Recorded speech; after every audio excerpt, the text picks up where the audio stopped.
How does a 25-year-old young man set up an Iberian management firm in the Dubai Marina? And we are denationalizing ourselves because of this fear we have of the tax agency. And we are also denationalizing ourselves because we are losing that sense of belonging to a place. What common complaints do your clients have about Spain's system? Well, Taxes, tax pressure, immigration. imagine a current Real Madrid player doesn't want to be a tax resident in Spain. I think there's so much use of AI now to track and analyze accounts. I hope it's used positively, like alerting you to mistakes so you can fix them and avoid penalties. But I'm not sure they're interested in that. They wait for you to make a big mistake.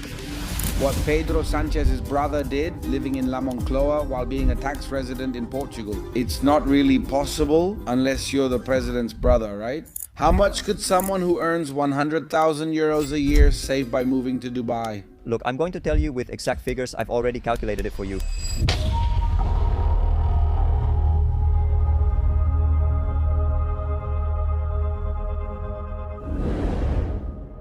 Good evening, everyone, and welcome to another episode of LA Factoria. Today, we have the great pleasure of having a young entrepreneur, 25 years old, Chief Executive Officer of Gestoria Iberico based in Dubai, who is going to tell us a lot of very interesting things. Welcome, Jordi. How are you? Thanks for inviting me, Jota. We're doing well, and I'm excited to talk with you. Man, right now, with everything about the Gaza flotilla being so trendy, I wondered, why don't you take them over there? Why doesn't your Iberian management company help them stay over there, saving the Palestinian world? Well, it's close by. And in fact, Miratos is supporting this Trump proposal for Gaza to emerge as a modern place. And I don't usually get involved in politics, nor am I going to give my opinion on this Gaza issue, but also it's far beyond my knowledge because I don't follow it very closely. But why don't the people from the flotilla just stay there in Dubai? I have a theory, okay? And it's that if these people go to Dubai, they'd have serious problems with the Emirati authorities because of drug use. I think that on the flotilla of temptations, people were into shirete and patila. Come on, what happens if they show up there with their marijuana and their joints? There in Dubai? If that's the case, Dubai has zero tolerance for drugs. I know more than one serious case. It's very strict. You go to jail, straight away. I know more than one person, acquaintances, not friends, who have spent over 6 months in jail. Clients who have done so for having a vape with a little bit of marijuana they brought from Spain. In my case, I think it's exemplary, something many more countries should follow, because the best way to put an end to something is to be very strict against it. No, and I think I don't need to use any drugs, and I think it's a positive measure. Returning to our friends from the flotilla, they definitely have a tough time. Because I don't know them personally. I don't know if they're human or not, but if that were the case, then yes, they'd have the problem. Of course, they look like it with the drums, like they're letting off some smoke. Meanwhile, man, I wanted to ask you, how does a 25-year-old guy set up an Iberian management firm in the Dubai Marina? You must have had quite a journey to get to where you are, because it's not easy. Well, I started in Valencia as a real estate agent back in the day, 7 years ago, and 5 years ago I came here because of a consulting opportunity.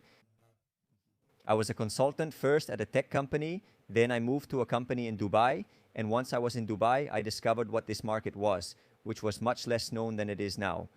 Now everyone talks about Dubai as a trend, but before there were closer tax advantages. In Spain, there was much discussion about Estonia and Portugal's non-habitual resident, with many people working remotely in Portugal. And once these options, these jurisdictions were no longer available, Dubai became the trend. And I was already working there. That's when a lot of people started asking me, since there wasn't a Spanish-speaking agency that could handle their paperwork, and since I was already working there and dealing with similar matters, I began doing it that way, through word of mouth from those needing my help, and we've gradually grown. I've been married to my wife for 22 years. Did you get married at 22? Yes. Hey, this is huge for the LA Factory audience. Watch out, right? I'm a very family-oriented, very traditional person. I've never been religious. In Spain, religion seems lost. It's not for those reasons. I just found the right one and took a chance. As with everything in my life, when I want something, I go for it. And I don't waste time wanting to do a lot of things and constantly changing, right? So when I thought I had found the right one, I decided to get married and we moved forward to have a family. I don't have kids yet, but I hope to soon. You don't have kids yet? Wow. You married at 22 and are now 25 after 3 years. Is there a reason you haven't had kids yet? Yes, that's a good question. As you mentioned, we've established Gestor Iberico in Dubai with an office in Marina, not in the tourist area, but across from the Palm. And obviously, on top of that, we have 12 employees in the company, so we're doing well. There are two established companies, one with 2 employees and the other with 10, 7 of whom are in Dubai. So, of course, I've experienced this structural growth mainly in the last year and a half, 2 years. After we married and considered having kids, a professional commitment put my life on hold. A bit personal, but we both agree that now that we're starting to have structure and the team is trained and working wonderfully, they're great professionals. Well, now we can start thinking about starting a family. I hope you start a family soon. Jordi, it's sad you had to leave Spain. And that's where the next question I wanted to ask you comes in. What are the recurring complaints your clients have about the system in Spain?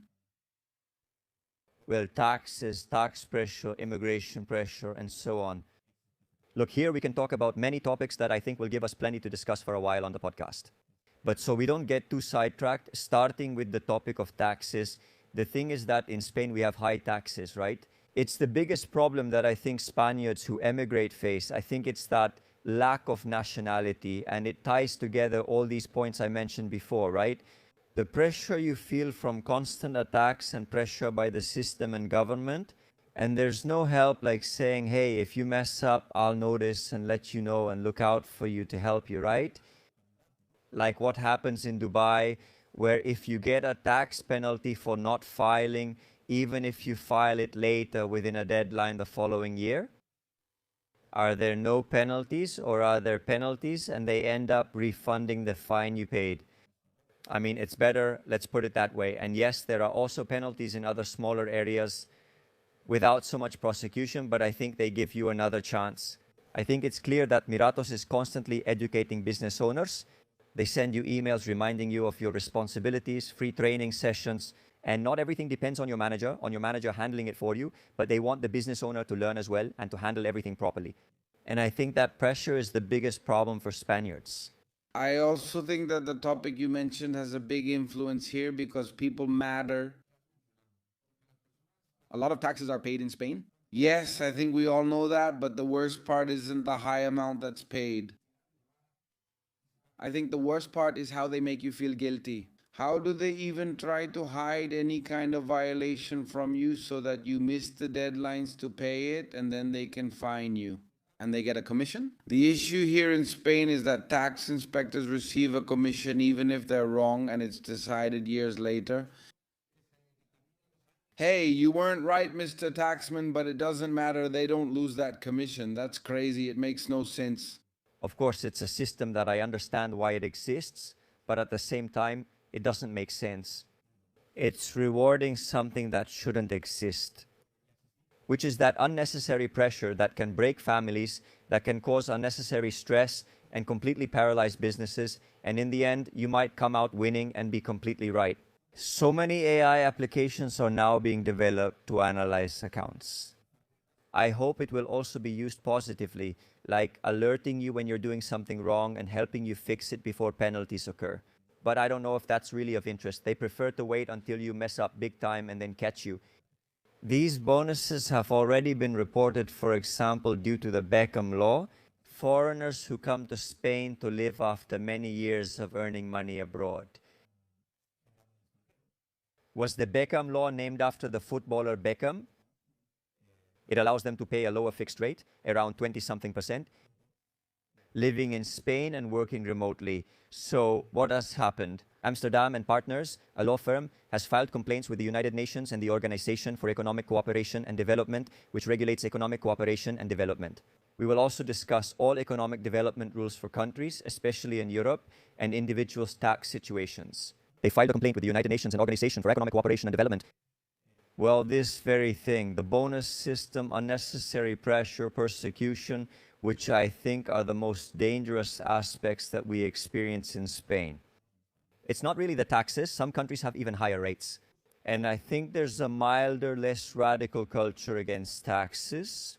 And we're becoming denationalized because of this fear we have of the tax agency. And we're becoming denationalized also because we're losing that sense of belonging to a place, not just to a town or a city, but to Spain itself. Patriotism is fading in Spain, I think. Yes, but are you making a direct correlation between the loss of patriotism and an attack on the state? I make a clear distinction between being critical of the state, its policies, the tax office, and the Ministry of Equality, with Bueno and the 200,000 farces they've got going on there, from being someone who lacks patriotism because I love my country and I clearly distinguish my country from the state of my country. What do you think about this? I agree, and you explain it very well. But you are a very cultured person on this subject, someone who has knowledge. Some people are naturally ignorant in many areas, so most will realize they're unfamiliar with what you're discussing. So people are driven by feelings. And when a person feels that they shouldn't contribute to a society they belong to, well, they have no problem migrating. They have no problem cheating. They have no problem doing that. Before that, patriotism is what made us say, I contribute because I should and because I get something in return. Taxes in the end come from a common good that is necessary. It's what we pay, the price we pay to have a civilized society. But I think that lack of patriotism, like I said, is what corrupts that idea of contributing. But I agree with what you're saying, that if we think about it, logically, they're completely different things. And that you can be critical, and you should be critical so that things can change. We can't just run away, but at the same time, we settled here because of circumstances, not because we started the business with that intention. I was already in Dubai when people began requesting this service. Many Spaniards are migrating and seeking lower tax options in other countries, so we started offering this service there. It's a shame. I wish more Spaniards stayed and kept the wealth in Spain. But there comes a time right now, a critical moment for survival, when people often have to think for ourselves and survive. For ourselves, for our business, for our family. That's why you shouldn't be foolish, let yourself be deceived, pressured, or left behind. Who ends up getting caught? So you have to value yourself, even if it's within Spain. And there are also very good options that we offer also in our consultancy, which we provide for free. We offer options within Spain as well, even though we are in Dubai. The idea isn't for everyone to leave, just those who can and want to. Yes, but there are options everywhere, options everywhere. Jordy, man, personally, I'm fed up. Sorry for my bad language, man. I tend to use it a lot, but I'm fed up. I can't help it. And I see that my company, in order to grow, because I have a series of expenses, and like any young person who starts making some money, I made the serious mistake of calculating only the income without considering all the taxes attached to it. I almost went, I mean, not exactly bankrupt because I still had the ability to keep making money, but man, I got hit with a dose of reality. How much do I have to pay? Me? I have monthly expenses around 12,500 euros with over 5,000 euros going to taxes.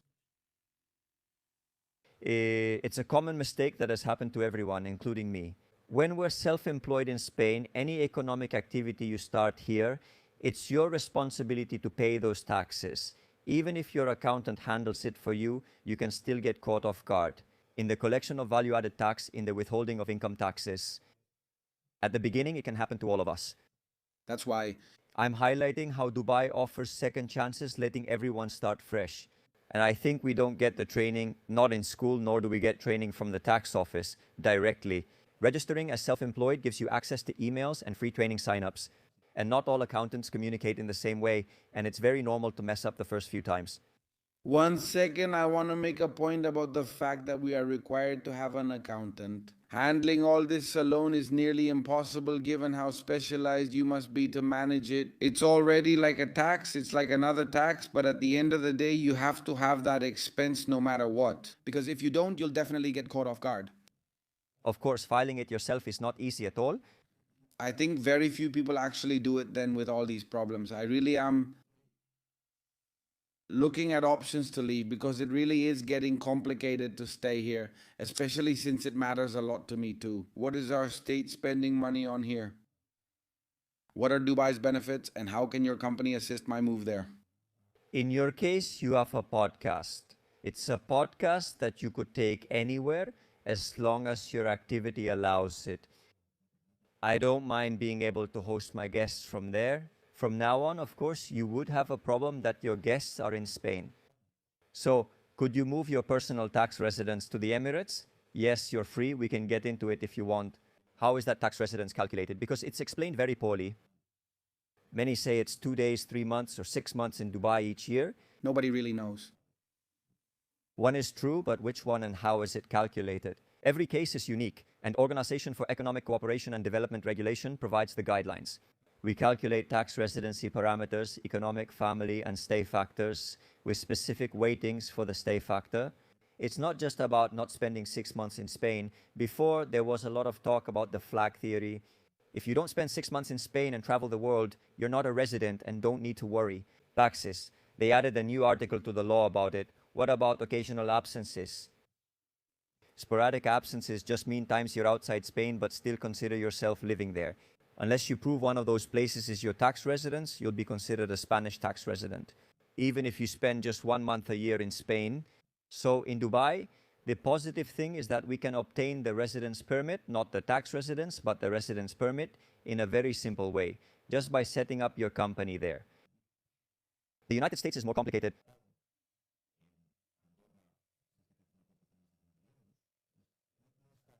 It's interesting because it's like Dubai and other countries.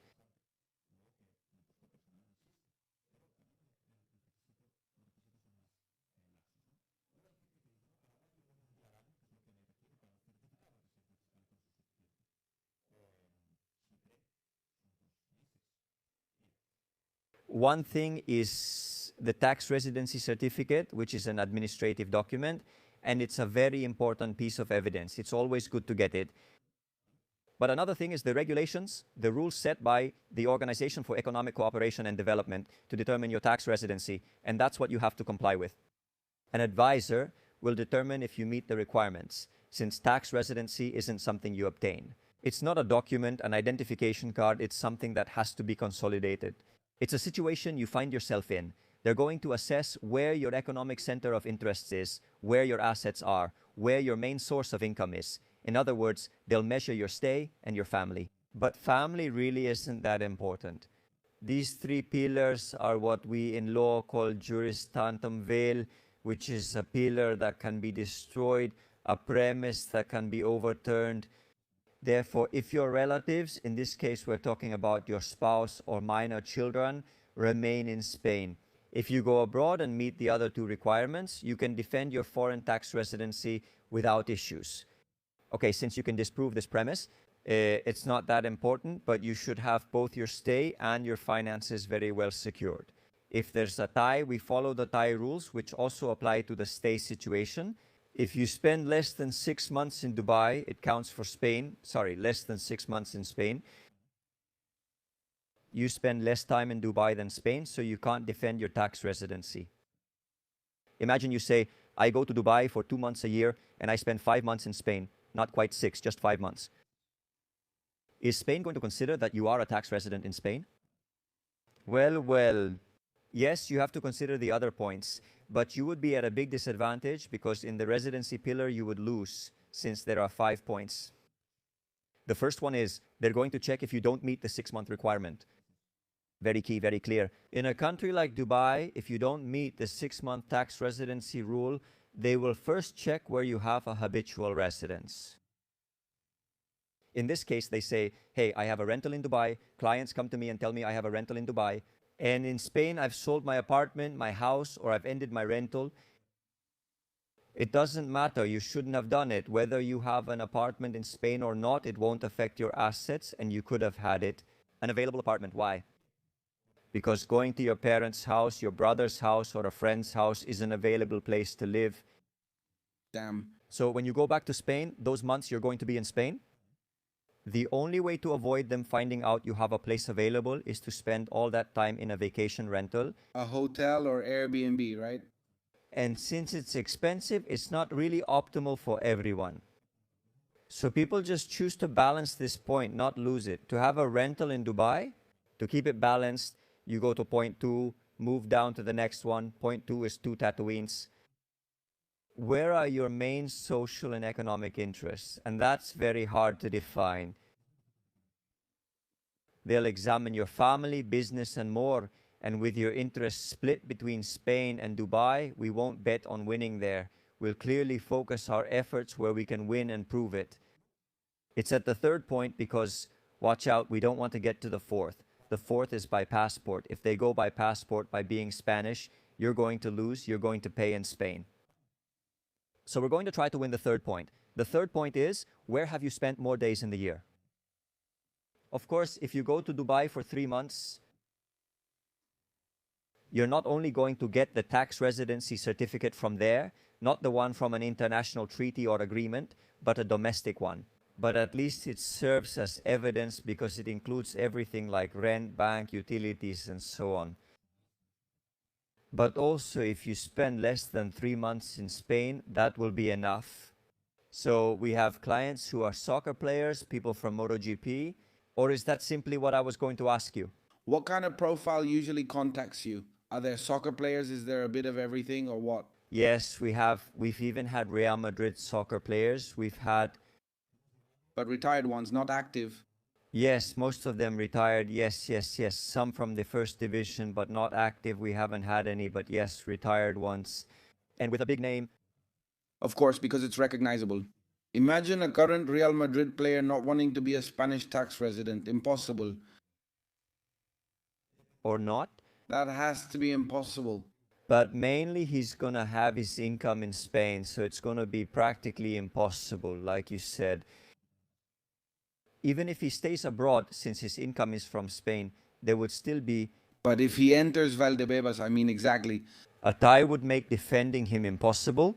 It would be impossible to defend him, right? From a legal point of view, it would be impossible. So the profiles are usually retired soccer players and others who used to live quietly in Spain. They say, Jordi, help me out, this can't go on, and they decide to head over. Yes, it's mostly retirees. Or many times when you can balance that scale of economic interest, which is what I was going to tell you somewhere else. Obviously, a soccer player does what he does and all his income comes from what he does. But if he's a businessman or an employee who has a salary in Spain, they're also tied to him that way. But if he can prove that he has more income abroad, could he keep that Spanish salary and still defend his tax residency abroad, tipping the balance toward Dubai? A company like mine, literally, I have it set up as a limited liability company. It's a communication and marketing company. I have 2 podcasts. I have a private community included. So it's a company dedicated to the digital world. First, if you want to relocate, decide if you want to move your personal tax residency. Remember, in your business, you have company taxes too, which are 25 or less. If it's a new activity for the first 2 years, but there are also taxes you pay afterward when you receive and use the money personally. Dividends, income tax, social security, etc. You know, over 70% of employment expenses typically go to costs and taxes. So keeping this in mind, the first thing you should look at is, hey, can I change my tax residence having a business in Spain?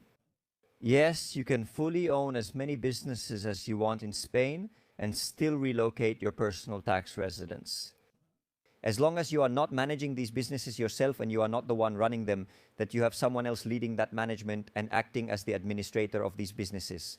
Okay, so if you could put this person in place, could you move to Dubai? And also understanding that your source of income doesn't just come from your global rents. Okay, from the rents, all the income you have globally, from companies that pay you from all over the world. Okay, to you, not to your company. They mainly come from the Dubai company, not just the Spanish one. How is that possible? Instead of the Spanish company paying you directly, it invoices your Dubai company, which then pays your salary. Where do you receive most of your global income from? From Dubai, which is why your center of economic interest is Dubai. Even if you're a partner in a company in Spain, as long as you have controlled management, you'll be able to, right? Detach that business from yourself, right? So what should you keep in mind? Also, that's something that people often get wrong, right? 2 things. First, don't let them consider your company in Spain. and Sociedad Limitada Unipersonal as a strictly personal company. So what can happen is that they make you pay personal income tax at least on 75% of the income that this company generates. No, not because you're moving to Dubai, okay? I mean, in general, anyone in your situation right now, like any consultant or lawyer in Spain, if they say, hey, you don't have enough employees, it depends a lot on you, you'll have to pay 75% or more in personal income tax. They can tell you that, okay? The other thing is another mistake. A very common one is about where the activity is carried out. If a person is involved in events or podcasts and carries out that activity, they do it physically within the national territory. If it is not properly linked through corporate structure and separated from their personal image, from their image, their person, what that activity is, will they be able to claim that those taxes must be paid in Spain? As I said, that can be solved by saying that you are an employee who is coming to make an appearance on that podcast. That's why your Dubai company is being paid. But the company in Spain still has to pay taxes. Couldn't we dismantle the Spanish company or not? It would be advisable from our law firm to other people who maybe have recommended it or could recommend it to completely dismantle it and move that activity abroad and come here to do podcasts with a company from Dubai. They could reclassify that foreign company, that Dubai company, and make it subject to corporate taxes as if it were a Spanish company, even if you have it abroad. To prevent that, you need a clear structure for the company remaining here. It organizes the podcasts and you pay taxes here. And what you subcontract for image rights, for that presence you provide to the foreign company, okay, there are ways to do it, but they have to be very controlled because there's the law and its interpretation. And always what we want is not just to win, but to know that they won't bother us. In your first talk with the inspector, you'll convince him and clarify everything. That's always our main concern. That is to say, what Pedro Sanchez's brother did, living in La Moncloa while being a tax resident in Portugal, is not very viable. Unless you're the president's brother, no. Let's see. Let's get into the mud. That's important. Look, you know what happens? I'm never radical against politics. I don't vote. I don't get involved in politics. I know I understand it and study it, but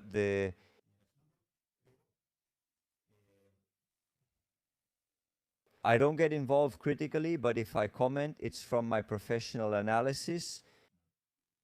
And what I can tell you is that if the tax authority were to identify that activity and thinking that there is no privilege for being who he is, but rather he is treated like any other person, if they analyze that the activity was carried out from Spain, or that he has spent more time in Spain than where he was supposed to, which is Portugal, that's where they're going to catch him and tell him that money should have been paid in Spain. It doesn't matter so much who pays you. It doesn't matter if it's the government or a private company. If your client is in Spain, it doesn't matter. Many believe a common myth when people say, hey, if 95 of your clients, you have a company in Dubai, and 95 of your clients are Spanish, or even 100%, you're going to have problems with the tax authorities. Isn't that right? Clients can pay you from anywhere. Another factor is where you conduct the activity and if the business has real substance. It's valid only if you stay in Spain providing services from there, while the company and invoicing are based elsewhere. Wrong. That's why we're discussing this person you mentioned as one example among many others. If this person is invoicing over there, but he was in Spain, then it's going to be a problem, of course. I would have problems, for example, with my show if I go there and I would have to record some episodes from there, right? Some episodes. Well, ideally what the tax authorities would ask is that all your activity be carried out from there if there isn't another company involved. You always need to look for the logic. I mean, you could be an influencer living in Dubai, you have your company which is dedicated to making media appearances, and you're hired as an influencer to appear on podcasts. Imagine you're an economist like many others who get paid to appear on podcasts or television. If you're living abroad and your company is there and you invoice from there and they pay you, your company, in this case, there's no problem. Now, what you really need to tie together well is the economic motive, okay? and a valid fiscal reason for this commercial relationship between both companies. And see if it's a related party transaction according to Article 18 of the Corporate Tax Law and Article 100. We would have to see how far it affects us. In other words, it would be a related party transaction if both companies belong to you or to relatives up to the third degree. So what does it mean to be a related party transaction? You must fully disclose to tax authorities that these are related party transactions and not hide that you own the Dubai company. You also need to set a market price for those services. So the podcast company here that organizes the studio, imagine that the company here has a studio and rents it to you, right? Or whatever, you know? Or they hire you, do business, and charge clients or brands who advertise. The profits stay here and they pay you some fees, right? Yes, yes. 6. To make an appearance on the podcast. You could hook up there, but check carefully first. So, Jordi, about how much more or less? Because at the end of the day, the reason people hire you is because they save money by leaving here. Obviously, a company like mine, more or less. How much money could you save? Approximately, how much do you bill? Look, I don't really want to say this. Tax office, we love you. No, we don't love you, but I'm going to give a hypothetical example. Imagine I've made 30,000 a month. Okay, you invoice 30,000 a month. No, not me, okay? I don't invoice 30,000 a month, okay? But today, let's imagine it's 35.25. It depends on the month. Let's say the person in question, the company you're helping, 25.35. How much would that person save? Well, we're talking about around 300,000 euros a year, okay? 25.30. We're talking about 300,000 euros a year, 300,000 euros a year. Also, let's see. Here in Spain, you're first paying 25 in corporate taxes, so you would have left. You still have 75 times 3 left. They're net, but that's not what we're discussing. We're talking about 75 times 3.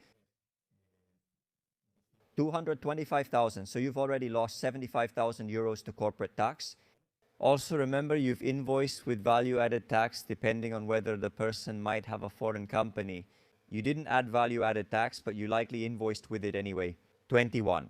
Okay, if you're established in Dubai and it depends on whether you have physical activity there, it would be 5. Okay, so we set that value-added tax aside, but we also save 1.5 on top of what we have to charge the client. Now, from what you receive, we're talking about an additional 75,000 euros in savings.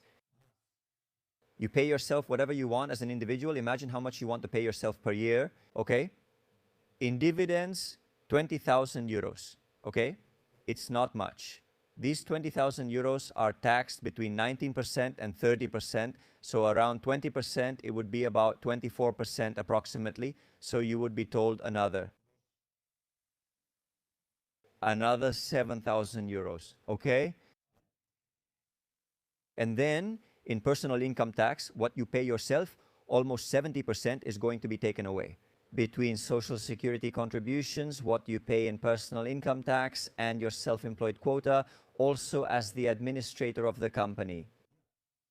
So here you would be paying right now, depending on how much you want to pay yourself, the salary. Imagine you want to pay yourself another 40,000 euros, 50,000 euros a year. Okay, if you want to pay yourself 50,000 euros a year, you would be paying approximately, and off the top of my head, an income tax of how much would it cost the company? We're talking net. This isn't just off the cuff. It's tough, right? Yeah, net, I want to make 50,000 euros a year net in Ponte. Well, not me, the person we're talking about. All right, so let's calculate based on 70, including social security contributions, income tax, and self-employment fees. So imagine you want to end up with 50,000 euros net. Well, if that's 30%, you go up to 70%. That would be 100,000. Roughly 120,000 euros plus your remaining 50,000 net. The company would have to pay you about 170,000 euros for you to end up with 50,000 net. Between what you pay for social security contributions, which is for the company, and what you pay for income tax. For example, how much could someone who earns 100,000 euros a year save by moving to Dubai? Look, I'll tell you with exact figures, since I have it calculated. Out of 100,000 euros, you would have 82,650 left after paying value-added tax in Spain, while in Dubai, you would have 95,238. We can already see the difference of 12,000 euros. After corporate taxes, we're left with 62,000 in Spain. If you pay 25% in Dubai, it doesn't change. You'd pay nothing. Then you pay yourself 20,000 euros in dividends. If you pay 21% in Spain, you'd have 57,800 euros left. Of those 100,000, 95,000 remain in Dubai. Then you want to pay yourself a net salary of 20,000 euros per year, taking into account company contributions, personal contributions, since in the end it's your own company, you pay for everything yourself, and self-employed income tax. You're looking at about 20,000 euros in expenses, basically double. If you want 20,000 net, it costs you 20,000 euros, and you're left with 37,800 euros out of the 100,000 euros you had at the beginning. Wow, that's unbelievable. In Dubai, though, we'd still have 95,000 if we exclude value-added tax, since it's controversial and people might criticize me, saying it's paid by the consumer. Well, I don't believe that. I'm one of those people who, when they add value-added tax, I say, man, once I pay you the invoice with value-added tax, that money never comes back to me. at 20,000 euros to get 57,800 versus the 95,000 remaining in Dubai. Damn, that's a huge hit, a huge hit. There's one thing, one characteristic about Dubai, it's the whole crypto and cash thing. Cash is disappearing. You told me off camera that you've seen some real anomalies when it comes to how cash is perceived. No, not from the average Spaniard in Dubai. That I've seen. Look, the average Spaniard in Dubai, are you referring to situations that I've clearly seen? Here, the average Spaniard has a perception about cash. You can't just deposit over 10,000 euros at the bank without issue. A friend of mine once had police approach him after depositing 5,000 euros. Wherever you deposit. Look, more than Spaniards. I've seen people, I don't know what nationality because I was at the bank, and there was a person in front of me at an automated teller machine with bags depositing more than 200,000 euros in cash right there at the automated teller machine. We're not saying that in Dubai the banks don't have a very extensive anti-money laundering traceability, but they don't prohibit the use of cash. Okay, so you could say that it's hard to fully trace it, and that's why it's removed. Spain bans payments over 1,000 euros while Dubai permits them. You can buy an entire house worth more than 500,000 euros, for example, completely paid in cash or in cryptocurrencies. And no government authority will give you any trouble. An Emirati to make that payment and register the property in your name, the Emirates tax authorities won't come after you to check the source of your funds. And that's something a lot of people take advantage of, right? There are a lot of people who even use Dubai to cash out their cryptocurrencies, meaning they've had cryptocurrencies in Spain, they haven't finished selling them, so they should be paying taxes in Spain. And what they've done is they've gone to Dubai and made the sale there, paying zero taxes since they're residents there, and they've bought whatever they wanted. They even returned to Spain the next year. Is that possible? Some people avoid paying in Spain and don't have cold wallets, possibly acting illegally. And since they couldn't show it, what they've done is go to Dubai and buy real estate directly, entirely with cryptocurrencies. Jordi, how can people reach you? Well, look, we have a free community that we're launching because we're moving online. We have a physical presence in Dubai, and we've always worked there without appearing on podcasts like yours, which I've really enjoyed. But now, forgive me. Well, look. Here we are launching ourselves into the online world. And we've created a community to share legal and tax information about Spain so that people don't get caught off guard and understand the new regulations that are being implemented, as well as information about destinations, low tax jurisdictions like Dubai, Cyprus, Paraguay, the Dominican Republic, so people can learn about these jurisdictions in a community, in a free WhatsApp group, so everyone can join. You can find it in the description. And we will give each person who joins the group, anyone who wants, a free personalized consultation with our professionals. It will be a lot of work. I hope a lot of people join, but we are willing to schedule those free consultations with everyone and look at their case. See how we can help them plan for 2026, which is approaching, and we still have time. Yes, honestly, you guys do an incredible job because at the end of the day, I think the only way to end the system is by taking away the food with which it oppresses us. And the monster feeds on our capital. So since it feeds on our capital, it's a moral duty and revolutionary to take away the food from the monster that wants to eat us. I am good. I hope seeing so many of us leave will make them change conditions in Spain. Huh? Yeah, that would be ideal. Do you really think, Jordi, man, that I want to leave here just because of some circumstance? I love Spain. I love cocido madrileño at El Charolais. I love the restaurant El Trasgu. Nowhere has better food or is a better place to live. The real problem is the political class. I stand here and they give me weird looks. Is that why you can't get sponsors now? But I can't help it, man. I can't help it. I have to say what I think until the day I die. You're very controversial with your messages, but I'm glad I came to the podcast because I think that, right? You're someone who says what a lot of people are too embarrassed to say, damn. Thanks, I appreciate it. But yes, it does have consequences. It's clear. It's clear.